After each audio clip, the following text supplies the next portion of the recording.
Well, hello, I'm Doug Apple, back with another special interview for you today. You've been hearing this a lot in the news. Maybe you've heard this word DOGE, or the DOGE, which stands for the Department of Government Efficiency.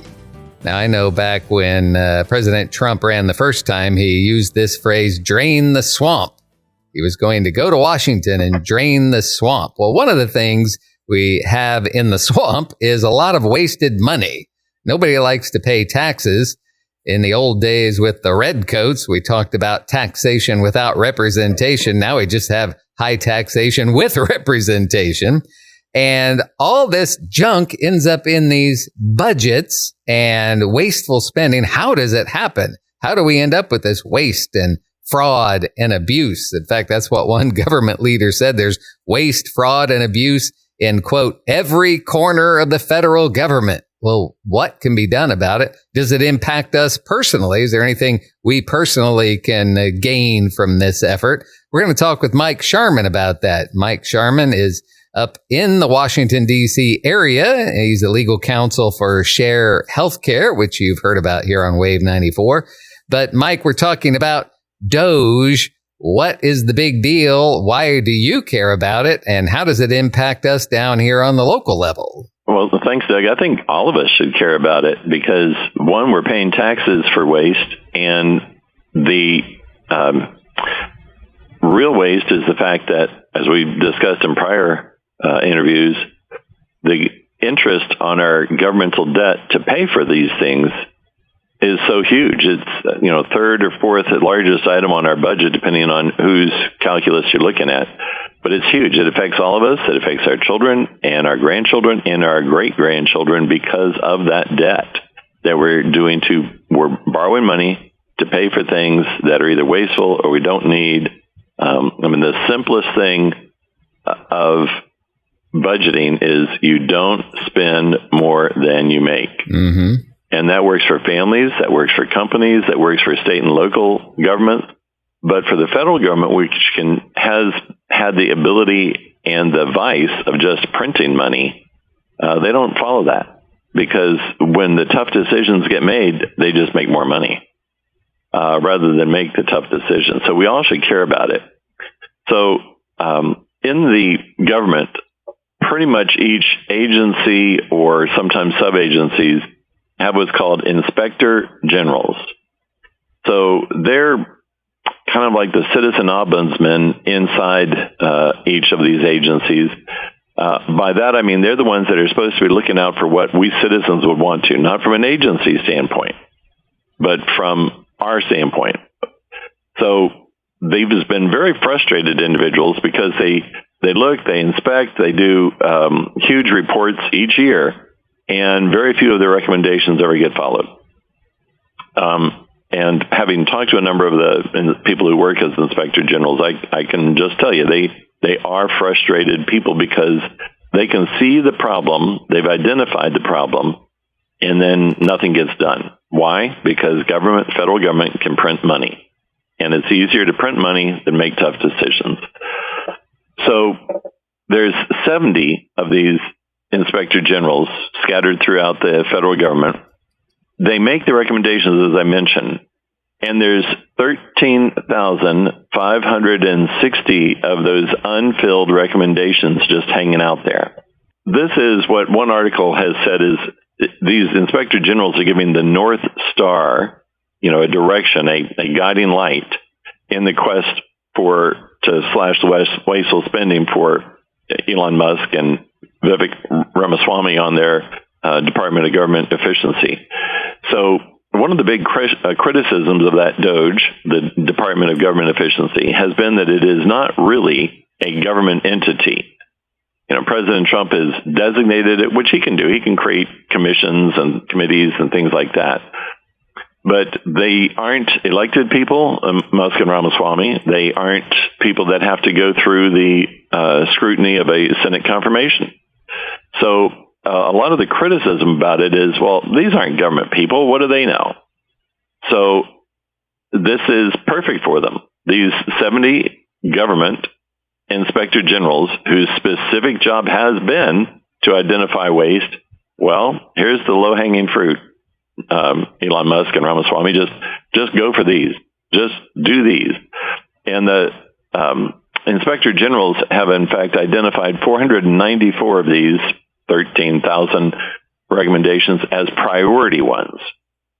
One of my faves of the priority ones is that there's identified in these inspector general reports is that there's 149,000 federal civilian employees. Let's just round that to 150. 150,000 civilian employees who owed a total of $1.5 billion in unpaid taxes. Wow. And so that was from a report in 2021. And everybody, all of us know how totally sloppy we've gotten from 2021, which is the depth of the COVID time, right? And on up. So we can just imagine that that number has not gone down, but has gone up. And then talking about COVID, there's at least $200 billion. Okay, now if we thought 1.5 billion in unpaid taxes was bad, the Biden administration gave out at least $200 billion in COVID relief to fraudsters. American fraudsters, foreign fraudsters. And the bulk of them, for what I've read, is foreign. And it just goes on and on and on. But this is the low-hanging fruit. And again, these are government employees whose specific job is to try to put integrity back into their agency, look for the problems, identify them, make the recommendations. All right, here you go. You have 13,560 of those recommendations. 494 of them are priority. It's a good start. It won't hit the bulk of our budget. Those things are Social Security, Medicare, defense. Those are the ones that will be the really tough decisions.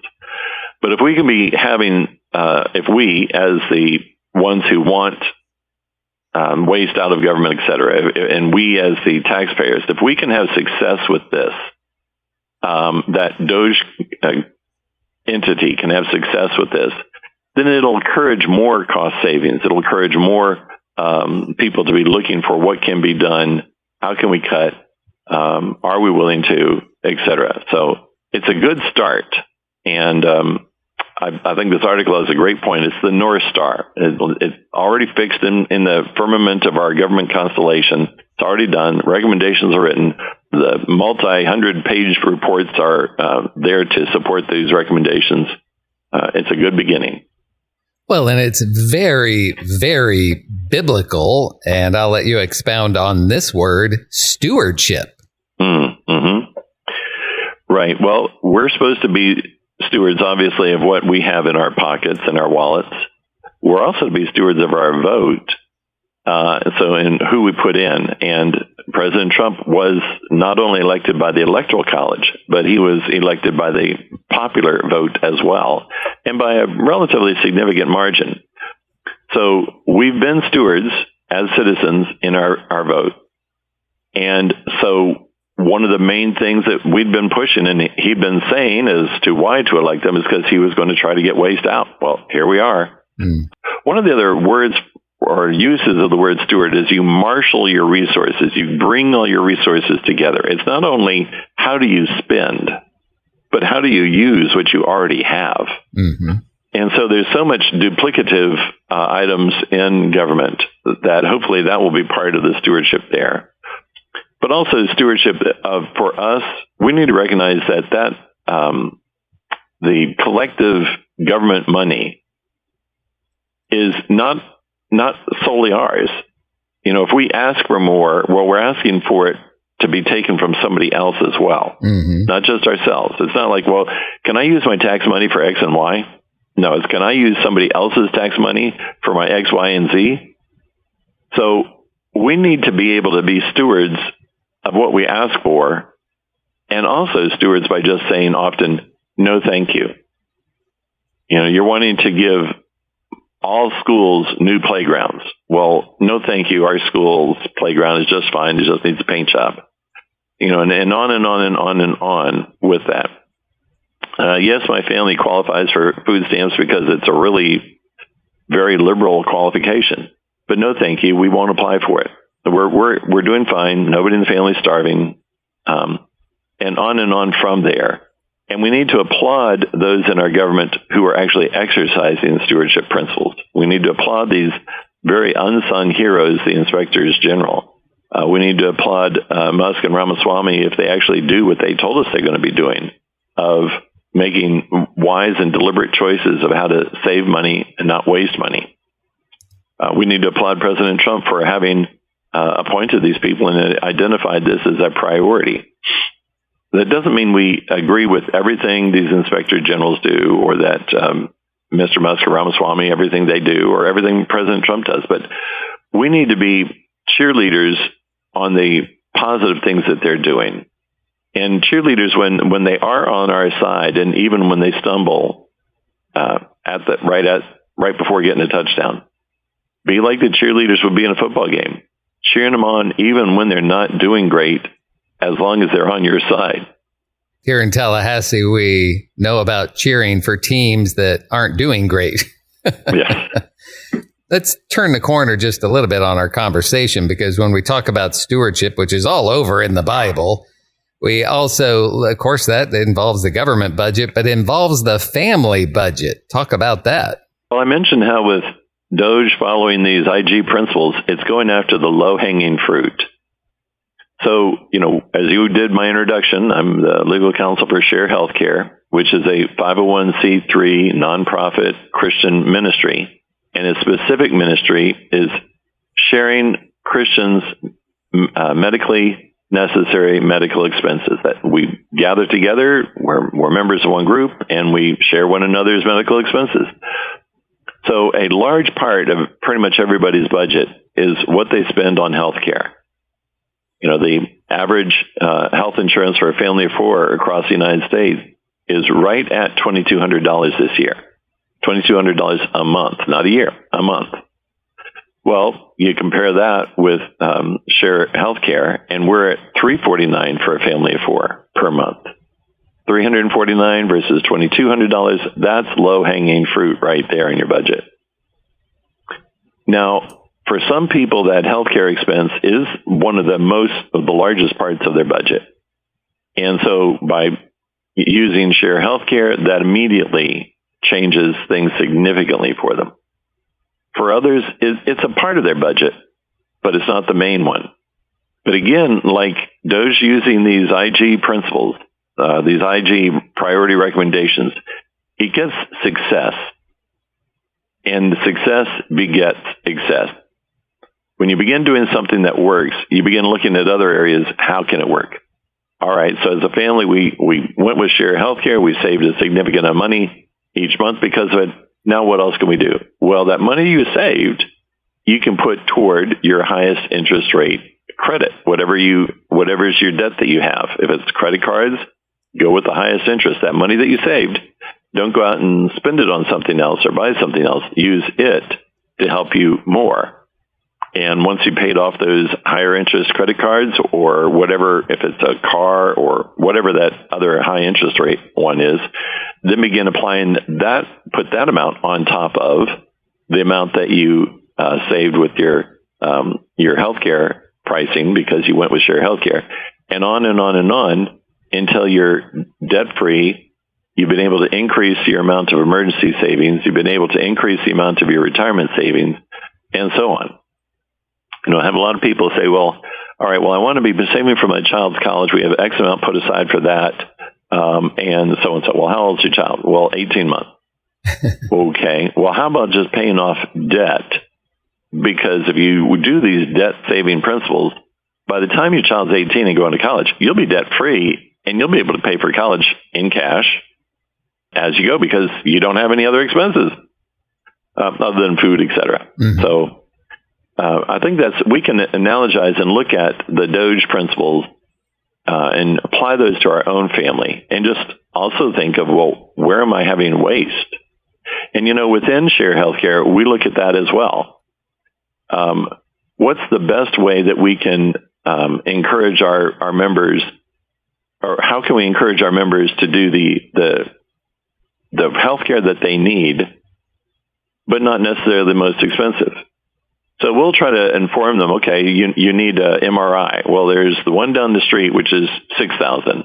And there's the one 2 blocks away. That's 4,000. Gee, which should you get? They're both going to do exactly the same thing. Mm-hmm. So we want to be stewards in all sorts of things. And you as an individual out there, you're going to want to be looking at who is the best steward of what you are doing. In the organizations you're doing, we're at the year-end time when people are making donations. Well, which charity is the most helpful? Which charity uses its funds the best for the actual charitable cause, and so on. Well, if people want to find out more about Share Healthcare, what do they need to do? Well, you can go to our website, sharehealthcare.com, sharehealthcare.com, or you can call 1-844-SHARE-HC, 1-844-SHARE-HC. And one of the ways, we're relatively small personnel entities. So guess what? Our folks go home in the evening, and we don't have people overnight.